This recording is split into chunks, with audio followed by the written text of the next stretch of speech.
எதுவுமே செய்யறதில்லை. காவல்துறை எடுத்துக்கிட்டா இன்னைக்கு அது நம்மளுடைய பார்டர் கிருஷ்ணகிரி மாவட்டம் பட்டா ஒரு பக்கம் ஆந்திரா பார்டர், ஒரு பக்கம் கர்நாடகா பார்டர். இந்த மாதிரி பார்டர் இருக்கும்போது லாண்ட் ஆர்டர் பிரச்சனை நிறைய வருது. லாண்ட் ஆர்டர் பிரச்சனை வரும்போது ஒழுங்கா டீல் பண்ணா போதும். யார் கம்ப்ளைண்ட் பண்றானோ அந்த கம்ப்ளைண்ட் பண்றவங்க விசாரிச்சு உண்மை நிலையில நீ எஃப்ஐஆர் போடு. ஜனங்க பயப்படுவான். நீ யாரா ஒருத்தர் போன் பண்றான்றதுக்காக நீ எதுவுமே போட விட்டுட்டா என்ன பிரயோஜனம்? அப்புறம் எப்படி மக்கள் நிம்மதியா இருக்க முடியும்? அதுதான் அண்ணா திமுகவுக்கும் திமுகவுக்கும் உள்ள வித்தியாசம்.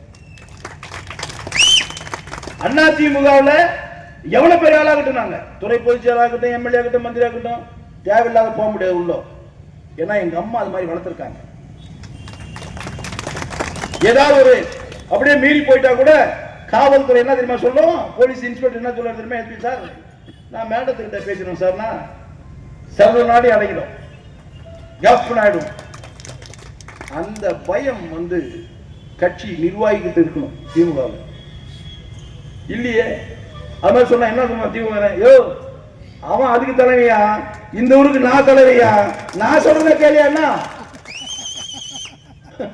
சாதாரண ஆளு, மாவட்ட செயலர் இல்ல, சாதாரண ஆள் சொல்றான். அப்புறம் எங்க சட்டம் ஒழுங்கு காப்பாற்ற முடியும்? ஒரு நல்ல அதிகாரி 4 நாள் நிக்கிறது இல்ல. ஒரு ஒழுக்கமா ஒரு அதிகாரி நடவடிக்கை எடுக்கிறான்னா 4 நாள் நிக்கிறது இல்ல, பிரஷர் கொடுத்து தூக்கி போட்டுறாங்க இங்க ஒரு இடத்துல. ஆனா நல்ல அதிகாரி தெரிஞ்சா அதிமுக ஆட்சியில அவனுக்கு முழு பாதுகாப்பு கொடுத்தது புரட்சி தலைவி அம்மா எடப்பாடியார். நீ நல்லா செய், மக்களுக்கு நல்லா தொண்டு செய், மக்களுக்கு சர்வீஸ் பண்ணு, மக்களுக்கு எந்த தொல்லையும் வரக்கூடாது. இப்படியாப்பட்ட ஆட்சி நீங்க